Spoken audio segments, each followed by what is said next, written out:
So today we discuss the dimensional analysis. What is meaning of the dimensional analysis means? It is a mathematical tool or technique used in several flow problems. Okay. So in the dimensional analysis we have the two dimension. One is fundamental dimension, that is called as a physical quantities. Next one is a derived quantities. Fundamental, then based on fundamental we can derive the sum of the quantities of the dimensions, that is called as a derived quantities. For example, you can consider in case of length, then mass, then time. So these three is called as a fundamental dimensions. Based on the fundamental dimension we can derive the sum of the quantities.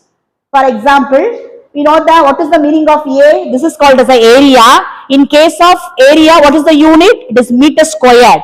So in the dimension, based on these fundamental dimension, it is denoted by L squared.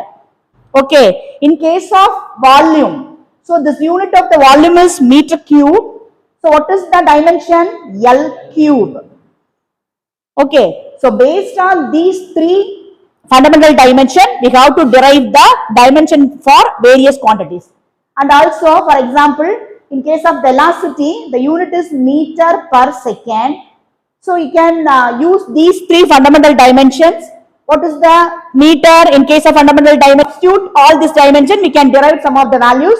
That is called as the Rayleigh's method. In case of Buckingham-Pi theorem,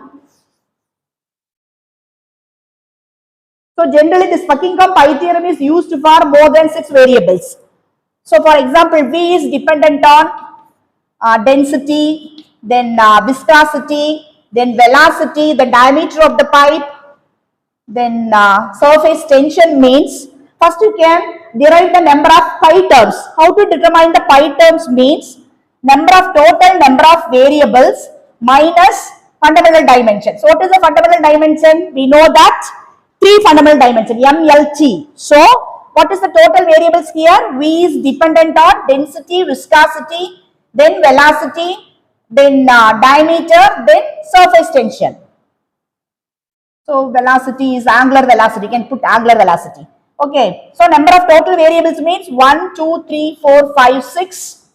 So what are the fundamental dimension? 3. So that is equal to 3. So in this problem we have a 3 pi terms, that is pi 1, pi 2, then pi 3. So this equation converted into this number of pi terms, then we can derive the equation for velocity. So this is the Buckingham's pi theorem. So generally all the dimensional homogeneity is determined by these two methods, Rayleigh's method and Buckingham pi theorem.